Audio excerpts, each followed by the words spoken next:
Liga Champions udah jadi turnamen paling bergengsi di dunia sepak bola Eropa. Buat banyak klub, ikut Liga Champions tuh nggak cuma soal prestasi di lapangan, tapi juga soal seberapa banyak duit yang bisa mereka hasilkan buat mendukung investasi jangka panjang. Misalnya buat ngembangin akademi, bangun atau renovasi stadion, dan rekrut pemain kelas dunia. Dengan sistem pembagian hadiah dan pendapatan dari berbagai sumber yang selalu diperbarui UEFA, turnamen ini jadi salah satu sumber uang utama di sepak bola Eropa. Dulu, pas pertama kali digelar tahun 1955 dengan nama Piala Champions Eropa, kompetisi ini cuma diikuti sama juara liga dari tiap negara. Tapi, seiring waktu, terutama sejak ada perubahan besar tahun 1992, yang ngubah format dan namanya jadi UEFA Champions League, ajang ini berkembang banget, baik dari segi reputasi maupun potensi finansial.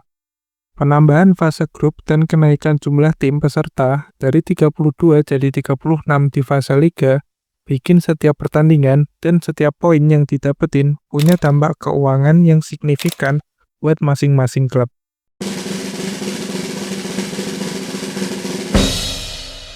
Uang hadiah yang didapetin klub dari Liga Champions jadi salah satu sumber pendapatan utama mereka. Tiap musim, UEFA kasih hadiah yang nggak cuma berdasarkan ikut-ikutan, tapi juga performa di setiap tahap kompetisi. Jadi, tiap klub yang berhasil masuk fase Liga bakal dapat uang dasar atau base fee sebesar 18,62 juta euro. Selain itu, di fase grup, mereka juga dapat bonus sebesar 2,1 juta euro setiap kali menang dan 700.000 euro tiap imbang. Gak cuma itu, bonus tambahan juga dikasih sesuai posisi akhir di klasemen. Misalnya, klub yang finish di peringkat 1-8 bakal dapat bonus sekitar 2 juta euro, sementara yang finish di peringkat 9-16 dapat sekitar 1 juta euro. Habis fase grup, hadiahnya makin besar di babak knockout, dengan bonus 11 juta euro buat babak 16 besar, 12,5 juta euro buat perempat final, dan 15 juta euro buat semifinal. Di final pun, bonusnya nggak main-main. Pemenang bakal nerima 25 juta, sedangkan yang jadi runner-up dapat 18,5 juta euro. Misalnya, Barcelona udah dapat sekitar 18,6 juta euro cuma buat ikut fase grup. Terus, ditambah bonus tiap kemenangan sekitar 2,1 juta per kemenangan. Ditambah 11 juta euro karena lolos babak 16 besar. Total duit yang udah didapetin Barcelona bisa sampai hampir 42,8 juta euro. Angka-angka ini menunjukkan betapa besar insentif finansial yang ditawarin UEFA buat klub-klub elit, sehingga bikin persaingan di Liga Champions jadi sangat menguntungkan secara ekonomi.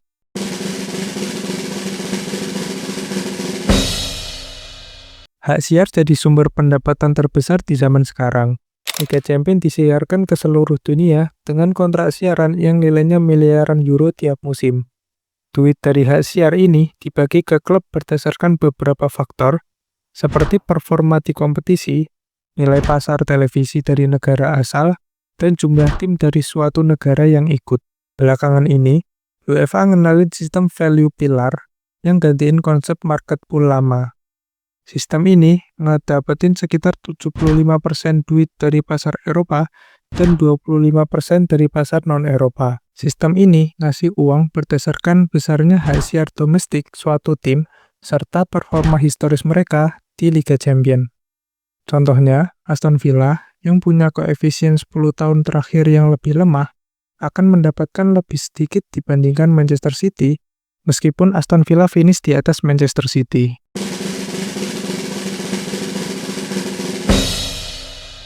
Sponsor global punya peran penting buat nambahin pendapatan klub. Exposure yang didapetin di Liga Champions tuh luar biasa, karena turnamen ini ditonton jutaan orang di seluruh dunia. Kontrak sponsor nggak cuma nambah duit langsung, tapi juga ngebantu ningkatin nilai merek klub, sehingga memudahkan mereka dapat kontrak-kontrak besar ke depannya.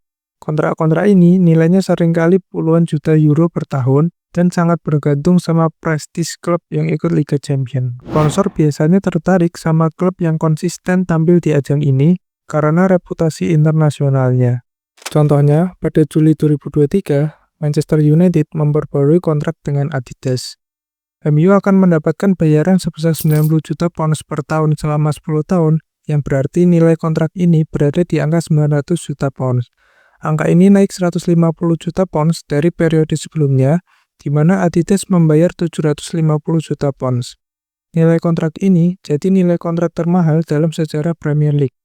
Namun, ada klausul yang isinya denda sebesar 10 juta pounds kalau MU nggak ikut Liga Champions.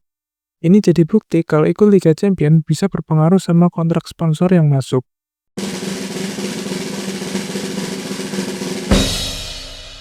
Kita bisa lihat gimana Liga Champions jadi mesin uang yang gerakin klub-klub elit Eropa. Uang yang gede banget dari kompetisi ini nggak cuma bikin klub bisa tahan dari sisi operasional harian, tapi juga dukung investasi besar dalam hal perekrutan pemain, renovasi stadion, dan peningkatan fasilitas. Misalnya klub-klub kayak Manchester City dan Bayern Munchen pakai duit yang mereka dapetin buat tarik pemain baru dan ningkatin infrastruktur klub supaya tetap kompetitif di liga domestik dan Eropa.